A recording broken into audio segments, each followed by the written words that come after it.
ఈరోజు నేను చాలా హ్యాపీగా ఉన్నాను. ఫైనల్గా కన్యాకుమారి అయితే రీచ్ అయిపోయాను. మన ఇండియా ఎండింగ్ పాయింట్ ఇది. చూడండి ఎలా ఉందో. మీకు ముందుగా ఒక విషయం చెప్పాలి, నేను ఛానల్ స్టార్ట్ చేసేటప్పుడు కొంచెం భయంగా ఉండింది, క్లిక్ అవుతానా లేదా అని. కానీ మీరు చూపిస్తున్న ప్రేమ ఎలా ఉందంటే, దగ్గర నేను 1000 సబ్స్క్రైబర్స్ ఆల్మోస్ట్ రీచ్ అయిపోతున్నా. ఇంకొక 2-3 డేస్లో ఖచ్చితంగా రీచ్ అయిపోతాను. ఓకే, ఇంకా ఇలాంటి వీడియోలు మరిన్ని వీడియోలు అయితే చేస్తాను. నేను కన్యాకుమారి నుండి కాశ్మీర్ దాకా ప్రతి ఒక్క వీడియోని అయితే అప్లోడ్ చేస్తాను. ఇలాగే మీరు సపోర్ట్ చేయండి. Okay, let's start our video. Kanyakumari ఎలా రావాలో అడ్రస్ చెప్తాను, నోట్ చేసుకోండి. మన తెలుగు రాష్ట్రాల నుండి డైరెక్ట్గా ట్రైన్స్ అయితే అవైలబుల్గా ఉంటాయి. తిరుపతి నుండి డైలీ కన్యాకుమారికి ట్రైన్స్ అయితే అవైలబుల్గా ఉంటాయి. సో మీరు తిరుపతికి వచ్చి అక్కడి నుంచైనా రావచ్చు, లేదా మీకు అలా కాకుండా మీరు విజయవాడ, హైదరాబాద్ అట్లా ఉంటే అక్కడి నుంచి కూడా ఉంటాయి ట్రైన్స్. కాకపోతే వీక్లీ వన్స్ అట్లా ఉంటాయి. కన్యాకుమారికి వెళ్ళే దారిలో చూడండి, దాదాపుగా మనకు అన్ని టెంకాయ చెట్లు, టెంకాయ తోపే కనబడుతూ ఉంటుంది. అంతేకాకుండా కొంచెం ముందరికి వెళ్ళామంటే చూడండి ఎలా ఉంటుందో. అసలు ఈ వ్యూ పాయింట్ కోసమే రావచ్చు. అసలు చూడడానికైతే చాలా అద్భుతంగా అనిపిస్తుంది ఈ ప్లేస్ మొత్తం. చూడండి చాలా బాగుంది కదా. ట్రైన్లో ట్రావెల్ చేయడం అంటే నాకు చాలా ఇష్టం. ఈ చుట్టుపక్కల ఉన్న ప్రదేశాలన్నీ కూడా నేను ఆల్మోస్ట్ అన్నీ కూడా చెన్నై మొత్తం ట్రైన్లోనే తిరిగాను నేను. ఇంకొంచెం ముందరికి వెళ్ళామంటే రైల్వే స్టేషన్కి వచ్చేస్తాం. ఇంకా కొంచెం దూరమే, ఆల్మోస్ట్ రీచ్ అయిపోతున్నాం. ఫైనల్గా మనమైతే కన్యాకుమారి రైల్వే స్టేషన్కి అయితే వచ్చేసాం. ఇదే కన్యాకుమారి రైల్వే స్టేషన్ ఎంట్రన్స్ ఇది. ఇక్కడే ఆటో స్టాండ్ కూడా ఉంటుంది. ఇది చూడండి, ఇదంతా ఆటో స్టాండ్. మీరు ఆటోలు ఇవి ఎక్కొద్దు, ఎందుకంటే మనకు ఆపోజిట్లోనే మీకు అన్ని టెంపుల్స్ అన్నీ ఉంటాయి. సో మీరు నడిచేదానికి ట్రై చేయండి. 1 కిలోమీటర్ 2 కిలోమీటర్లు అంత దూరం ఉంటుంది.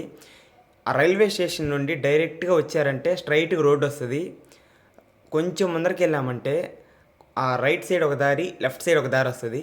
రైట్ సైడ్ వెళ్ళామంటే మనకు టెంపుల్ అంటే స్వామి వివేకానంద రాక్ కావచ్చు, లేకపోతే కన్యకాంబ టెంపుల్ కావచ్చు, చర్చ్ కావచ్చు, అవన్నీ రైట్ సైడ్ ఉంటాయి. బాగా గుర్తుపెట్టుకోండి. లెఫ్ట్ సైడ్ వెళ్ళొద్దు. లెఫ్ట్ సైడ్ ఏముంటుందంటే నాగర్కోవిల్కి రూట్ అయితే ఉంటుంది. అలా నడుచుకుంటూ మొదటికి వచ్చామంటే చర్చ్ దగ్గరికి అయితే వస్తాం మనం. ఇది ఈ చెన్నైలోనే ద బిగ్గెస్ట్ చర్చ్ ఇది. 1976లో కట్టారంట దీన్ని. నేను అప్పుడు చెప్పాను కదా తోమా, ఇంతకుముందు మన వీడియోలో తోమా గురించి అయితే చెప్పబడింది. మీరు ఖాళీగా ఉన్నప్పుడు ఎప్పుడైనా ఖచ్చితంగా ఆ వీడియోని అయితే విజిట్ చేయండి, చాలా బాగుంటుంది. ఇది తోమా గారు నిర్మించిన చర్చ్ ఇది. దీని గురించి చెప్పాలంటే అసలు మాటలు సరిపోవు. చూడడానికి చాలా అసలు 2 కళ్ళు కూడా సరిపోవు, ఎందుకంటే ఇది అద్భుతంగా అయితే నిర్మించారు. ఇంకొక విషయం ఏంటంటే ఇక్కడ నుండి మనం స్ట్రైట్గా కొంచెం ముందరికి వెళ్ళామంటే రైట్ సైడ్ ఒక దారి, లెఫ్ట్ సైడ్ ఒక దారి వస్తుంది. నేను ఇప్పుడు రైట్ సైడ్ తిరిగి నడుచుకుంటే వెళ్తా ఉన్నా. ఇక్కడ మీకు బోర్డులు అవేం పెట్టరు. సో మీరు అక్కడ కనుక్కొనే రండి, లేకపోతే నేను ఇప్పుడు రూట్ చెప్పాను కదా అటు సైడే రండి. ఇదిగోండి ఫైనల్గా మనం అయితే చర్చి దగ్గరికి వచ్చేసాం. ఈ చర్చి దగ్గర చాలా మూవీస్ అయితే తీశారంట, తమిళ్ మూవీస్. ఇంకొక విషయం ఏంటంటే ఈ చర్చి ఎలా నిర్మించారంటే దగ్గర ఫ్రాన్స్ అట్లాంటి దగ్గర నిర్మిస్తారు కదా పెద్ద పెద్దగా, అలా అయితే ఉంటుంది ఈ చర్చి చూడడానికి. ఈ కెమెరాలు మీకు అట్లా చిన్నది కనబడుతుంది, కానీ చూడడానికి అయితే చాలా పెద్దది ఇది. దాదాపుగా 170 అలా అంత 170 మీటర్లు అంత ఎత్తు అయితే ఉంటుంది. ఇది చాలా హైట్ ఉంటుంది. మీరు అసలు అలా నడుచుకుంటూ వెళ్ళామంటే కనబడుతుంది కదా, ఇక్కడికి చెప్పులు తీసేసే రావాలి. బట్ కాకపోతే ఎండలు మండిపోతూ ఉన్నాయి, నా కాళ్ళు కూడా కాలిపోతూ ఉన్నాయి. అయినా కూడా చెప్పులు తీసి పక్కన పెట్టి నడుచుకుంటూ అయితే వచ్చాను నేను. ఇక్కడి నుంచి కొంచెం దూరమే. ఇంకా ఒకసారి చర్చిని అయితే విజిట్ చేద్దాం. ఈ చర్చి అయిపోతే ఇంకా మనం చూడవలసిన ప్రదేశాలు చాలానే ఉన్నాయి. ఇలాంటి చర్చిలో ఒక 5-6 కట్టున్నారు ఇక్కడ. అండ్ ఇంకొక విషయం ఏంటంటే కన్యాకుమారికి మెయిన్ దేనికి వస్తారు అసలు, స్వామి వివేకానంద రాకుని చూడడానికి వస్తారు. ఇంకొకటి కన్యకాంబాదేవి టెంపుల్ చూడడానికి వస్తారు. ఈ చర్చి పైన అంచున మనంగా నిలబడ్డామంటే కన్యాకుమారి మొత్తం మన కాళ్ళ కింద ఉన్నట్టయితే అనిపిస్తుంది. ఎందుకంటే అంత ఎత్తులైతే నిర్మించారు ఈ చర్చిని. చాలా పెద్ద పెద్ద గోడలు అయితే కట్టుంటారు. ఆ ధ్వజస్తంభాలు అవన్నీ చాలా పెద్దగా ఉంటాయి. చూడండి అసలు ఎలా ఉందో. లోపల మనకు మేరీ మాత అండ్ జీసస్ని అయితే మనం చూడొచ్చు. మీరు ఖచ్చితంగా ఒకటి గుర్తుపెట్టుకోండి, లోపలికి వచ్చే ముందు మీరు హిందూసా, క్రిస్టియన్సా, ముస్లిమ్స్ అని ఎవ్వరు ఏం అడగరు. అండ్ ఇంకా చెప్పాలంటే మీకు డ్రింక్స్ కూడా ప్రొవైడ్ చేస్తారు ఇక్కడ ఎక్కువసేపు ఉన్నారంటే. సో ఖచ్చితంగా మీరు వచ్చినప్పుడు అన్ని విజిట్ ప్లేస్ని విజిట్ చేద్దాం. తర్వాత మనం స్వామి వివేకానంద రాక్ దగ్గరికి అయితే వచ్చేసాం. దూరంగా కనబడుతుంది కదా, ఒక కొండని కొట్టేసి గుడి కట్టినట్టు కనబడుతుంది కదా, అదే స్వామి వివేకానంద రాక్. లోపల స్వామి వివేకానంద యొక్క స్టాచ్యూ అయితే ఉంటుంది. లోపల మీకు బయట కనబడుతుంది కదా, అది పెద్ద స్టాచ్యూ. అది 1992లో స్వామి వివేకానంద గారు ఈ సముద్రం మధ్యలో ఉన్న బండరాతి పైన ధ్యానం అయితే చేశారంట. సో ఆయన గుర్తుగా ఈ స్టాచ్యూని అయితే నిర్మించారు. ఈ వాటర్లో మీరు బాగా గమనించినట్లయితే చాలా వేరియేషన్ అయితే కనబడుతూ ఉంటుంది. ఎందుకంటే ఇవి ఒక సముద్రం వాటర్ అయితే కాదు, 3 సముద్రాల నీళ్ళైతే కలిసాయి కాబట్టి మనకు వాటర్లో వేరియేషన్ అయితే కనబడుతుంది. సో ఇప్పుడు మనం ఆ రాక్ దగ్గరికి అయితే వెళ్ళబోతున్నాం. చూద్దాం, నాకు కరెక్ట్గా తెలియదు ఎట్లా వెళ్ళాలో. స్ట్రైట్గా నడుచుకుంటే వెళ్ళాం. ఆ రాక్ దగ్గరికి వెళ్ళాలంటే మనం టికెట్ అయితే తీసుకోవాలంట. సో ఇక్కడ కనబడుతున్న వాళ్ళందరినీ అడుగుతా, అడ్రస్ అడుగుతా వెళ్తా ఉన్నా. ఇదో చూడండి అసలు సముద్రం ఎలా ఉందో. ఆ సముద్రం మధ్యలో స్వామి వివేకానంద గారి స్టాచ్యూ ఉంది కదా, అక్కడికి మనం స్టీమర్లు అయితే వెళ్తాం. సో మనం కొంచెం స్ట్రైట్గా నడుచుకుంటూ వెళ్ళామంటే మనకు రైట్ సైడ్న చర్చ్ అయితే కనబడుతుంది.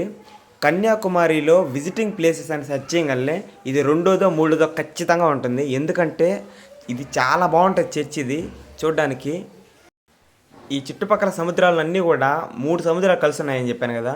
ఈ సముద్రాలన్నీ కూడా అలలు చాలా ఫాస్ట్గా అయితే వస్తూ ఉంటాయి. ఎందుకంటే ఒకదాని నుంచి ఇంకొకటి కలుసుకుంటూ ఉంటాయి కదా, అందుకని. సో మనం ఇప్పుడు ఆ రాక్ దగ్గరికి అయితే వెళ్ళబోతున్నాం. ఫస్ట్ మనం టికెట్ కౌంటర్ దగ్గరికి వెళ్ళి టికెట్ తీసుకొని తర్వాత వెళ్ళాలి. సో మనం ఇప్పుడు టికెట్ కౌంటర్ దగ్గరికి వెళ్దాం. ఇదే టికెట్ కౌంటర్. పర్ పర్సన్కి 75 రూపీస్ అయితే ఛార్జ్ చేస్తారు. ఫోన్పే లేదు. సో ఖచ్చితంగా హ్యాండ్ క్యాష్ మెయింటైన్ చేయండి. ఈ చెన్నై మొత్తం కూడా ఎక్కడ చూసినా సరే ఫోన్పే అనేది అవైలబుల్గా లేదు. సో మీరు ఖచ్చితంగా హ్యాండ్ క్యాష్ అనేది మెయింటైన్ చేయండి. ఇక్కడికే కాదు, ఈ చెన్నై చుట్టుపక్కల మొత్తం కూడా నేను చాలా తంటాలు అయితే పడ్డాను. ఎందువల్ల అంటే నా కాడ ఓన్లీ ఫోన్పే మనీ మాత్రమే ఉంది. సో అందుకని నేను ప్రతి ఒక్క దగ్గరికి వెళ్ళి నేను ఫోన్పే అమౌంట్ ట్రాన్స్ఫర్ చేస్తాను, నాకు హ్యాండ్ క్యాష్ ఇవ్వండి అని చాలామందిని అయితే అడిగాను. మీరు వచ్చినప్పుడు ఖచ్చితంగా హ్యాండ్ క్యాష్ అయితే మెయింటైన్ చేయండి. ఇక్కడి నుంచి చూడండి వ్యూ పాయింట్ ఎలా ఉందో. చాలా దగ్గరికి అయితే వచ్చాం మనం. చూడండి అసలు ఎలా ఉందో. అక్కడ మనకు దూరంగా టెంపుల్ కనబడుతుంది కదా, ఆ టెంపుల్ లోపల స్వామి వివేకానంద గారి స్టాచ్యూ అయితే ఉంటుంది. ఆ టెంపుల్ కింద ఒక రూమ్ అయితే ఉంటుంది, రహస్య గది. అక్కడే స్వామి వివేకానంద గారు ధ్యానం చేశారు అక్కడ. సరే మనం ఇంకా లేట్ చేయకుండా బోటింగ్ దగ్గరికి అయితే వెళ్ళిపోదాం. ఫైనల్గా నేను బోట్ అయితే ఎక్కేసాను. ఇదిగో చూడండి, ఈ బోట్లో ఎలా అంటే ఖచ్చితంగా బోటింగ్ షూట్ అయితే ఇస్తారు. ఇదిగో చూడండి, ఇక్కడ అందరూ బోటింగ్ షూట్ వేసుకున్నారు కదా. ఎందువల్ల అంటే ఈ చుట్టుపక్కల ఉన్న సముద్రం మొత్తం కూడా మనకు అలలతో ఊపేస్తూ ఉంటుంది. సో బై మిస్టేక్ ఎవరైనా పడిపోతారేమో అని చెప్పి ఈ బోటింగ్ షూట్ అయితే ఇస్తారు. ఇక నేను కూడా వేసుకోన్నా. చూడండి ఎలా ఉందో. చిన్న కామెడీగా లేదు ఈ బోటింగ్ షూట్ వేసుకుంటే. అసలు స్మెల్ కూడా ఏం బాగాలేదు. కాకపోతే ప్రొటెక్షన్ కావాలి కాబట్టి అలా మెయింటైన్ చేస్తున్నా. చూడడానికైతే బాగానే లేదు అసలు ఆ బోటింగ్ షూటు. అలా అలల మీద ఊగుతూ ఊగుతూ ఊగుతూ ఫైనల్గా స్టాచ్యూ దగ్గరికి అయితే వచ్చేసాం. ఇదిగో ఇక్కడే దిగుతున్నారు చూసారా అందరూ. ఇక్కడి నుంచి నడుచుకుంటూ పైకి వెళ్ళాలి. ఇందాక టెంపుల్ చూపించాను కదా దూరం నుంచి, అక్కడికైతే వెళ్తున్నాం ఇప్పుడు మనం ఇందాక వేసుకున్నాం కదా బోటింగ్ షూటు, అది తీసి ఇక్కడ ట్రేలో అయితే పెట్టాలి. ఇక్కడి నుంచి మనం నడుచుకుంటూ వెళ్ళాలి. ఈ టెంపుల్ దగ్గరికి వెళ్ళాలంటే మళ్ళీ ఇక్కడ కూడా టికెట్ తీసుకోవాలి. పర్ పర్సన్కి 30 రూపీస్ ఛార్జ్ చేస్తారు. ఇక్కడి నుంచి నడుచుకుంటూ వెళ్ళామంటే చూడండి అసలు. ఇక్కడ వీళ్ళు చేపలను అయితే పెంచుతూ ఉన్నారు, చిన్న చిన్న చేపల్ని. చూడడానికి చాలా బాగున్నాయి. కొంచెం పైకి వెళ్ళామంటే స్వామి వివేకానంద గారి ధ్యానం చేసిన ప్లేస్కి అయితే మనం వెళ్ళొచ్చు. సో ఇంకొంచెం దూరమే నడుచుకుంటూ వెళ్ళామంటే మన ఎంట్రన్స్ బోర్డు కూడా కనబడుతూ ఉంటాయి స్టార్టింగే. ఇక్కడ రూట్లు అనేవి మనకు అనుకూలంగా ఉండవు, తిప్పించి మళ్ళీ ఉంటాయి, అసలు అర్థం కావు. సో మీరు రూట్లు చూసుకొని వెళ్ళండి. ఎందుకంటే వాళ్ళు కొంచెం పొరపాటున వేరే రూట్లో వెళ్తే ఖచ్చితంగా తిడుతున్నారు వాళ్ళు. సో మీరు రూట్లు చూసుకుంటూ వెళ్ళండి.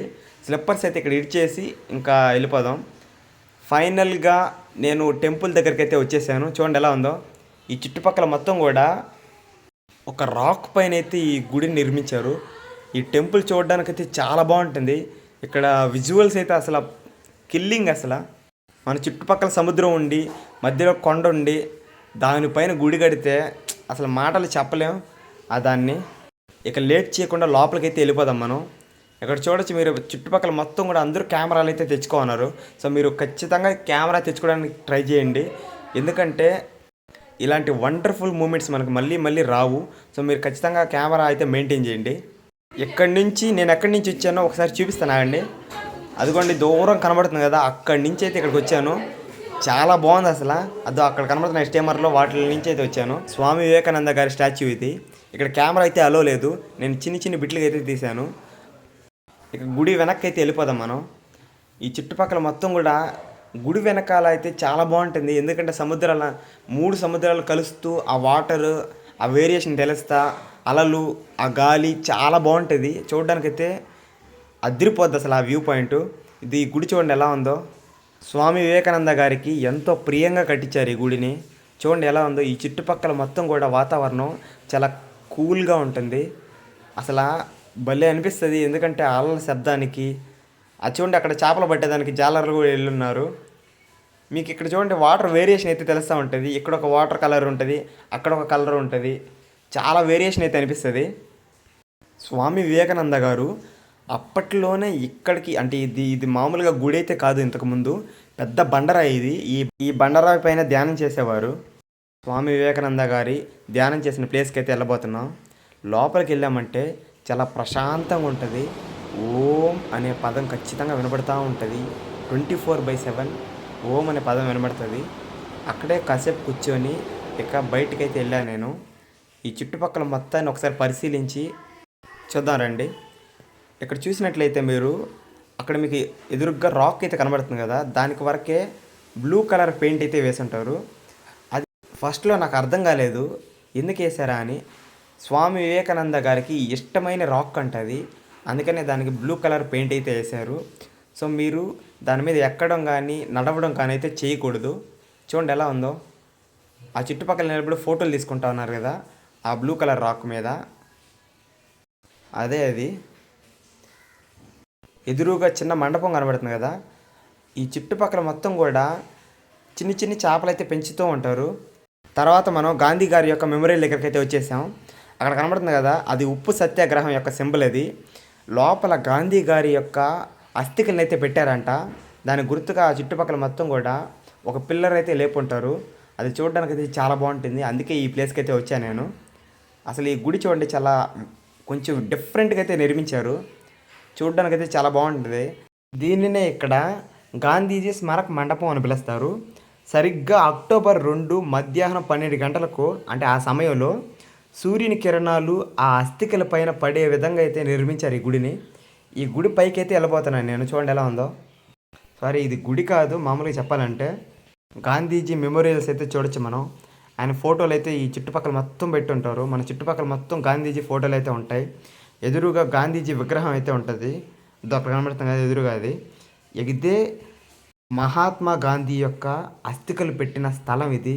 నేను చెప్పాను కదా ఇందాక. ఇక్కడ చూడండి అసలు ఎలా ఉందో. లోపల మొత్తం కూడా ఆయన మెమోరియల్స్ అయితే మనం చూడొచ్చు. చాలా ఫోటోలు అయితే ఉంటాయి. అక్టోబర్ 2వ తేదీన ఉత్సవం అలా జరుపుతారంట ఇక్కడ మామూలుగా అయితే. ఇక్కడి నుంచి నేను చెప్పాను కదా, ఈ పైన విజువల్స్ అయితే చాలా బాగుంటాయి. ఆ పక్క ఒక సముద్రం, మధ్యలో సముద్రం, ఈ పక్క ఒక సముద్రం.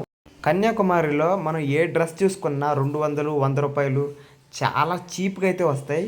మీరు ఈసారి వచ్చినప్పుడు దండిగా డబ్బులు అయితే తెచ్చుకోండి. ఎందుకంటే ఈ చుట్టుపక్కల మొత్తం కూడా చాలా తక్కువ రేట్లకి అయితే అమ్ముతా ఉన్నారు. ప్రతి ఒక్కటి కూడా ఒక టిఫిన్ అంటే ఒక ఫుడ్ ఐటమ్స్ తప్ప అన్నీ కూడా తక్కువ ఐటెంలు అయితే అమ్ముతా ఉన్నారు. ఇక తర్వాత మనం గుడికి అయితే వెళ్ళబోతున్నాం. ఈ గుడిలో ఆచారం ఏంటంటే షర్ట్ ఇప్పేసి అయితే అమ్మవారిని దర్శనం చేసుకోవాలి. ఫైనల్గా దర్శనం అయితే చేసుకున్నాను. అలా నడుచుకుంటూ బయటకు అయితే వచ్చాను నేను. ఈ స్వామి వివేకానంద స్టాచ్యూ దగ్గరికి అయితే వచ్చాను. ఇది ఎన్నిసార్లు చూసినా మళ్ళీ మళ్ళీ చూడాలనిపిస్తుంది, అంత అందంగా ఉంది ఇది. ఇక్కడ నాకు అర్థం కాని విషయం ఏంటంటే, ఇందాక దర్శనానికి వెళ్ళాం కదా, అక్కడ కన్యకాంబాదేవి మామూలుగా ఈ చుట్టుపక్కల ఎక్కడైనా టెంపుల్స్కి వెళ్ళామంటే షార్ట్ వేసుకుంటే లోపలికి రానివ్వరు, అది కాక స్లీవ్లెస్ వేసుకున్నా కూడా లోపలికి రానివ్వరు. అలాంటిది షర్ట్ లేకుండా దర్శనం అయితే చేసుకోవాలంట అమ్మవారిని. అది ఎక్కడ విచిత్రం అర్థమే కావట్లే నాకు. ఈ ఆచారాలు చూస్తే భలే బాగా అనిపిస్తుంది కదా. లోపలైతే చిన్న సిగ్గేలే నాకు. చుట్టుపక్కల అందరూ అమ్మాయిలే ఉన్నారు ఆల్మోస్ట్. ఒకసారి మీకు గుడిని చూపిస్తే ఆగండి. రైట్ సైడ్న అయితే గుడి అయితే ఉంటుంది. చూడండి ఎలా ఉంటుంది గుడి. బయట నుంచి అయితే చాలా బాగా అనిపిస్తుంది. అది దూరం కనబడుతుంది కదా, అదే గుడి అది. అక్కడ నుండి ఇక్కడికైతే వచ్చాను నేను. ఇక మనం రూమ్ తీసుకోవడానికి అయితే వెళ్దాం. ఇక్కడే నేను రూమ్ తీసుకుంది, జ్యోతి లాడ్జ్ ఇది. లోపల ఇంటీరియర్ అయితే చాలా బాగుంది చూడడానికి. అంటే బడ్జెట్లో అయితే ఇది కొంచెం బెటర్ అనిపించింది నాకు. పర్ పర్సన్కి 400 అయితే ఛార్జ్ చేస్తారు పర్ డేకి. మరో వీడియోతో అయితే కలుద్దాం.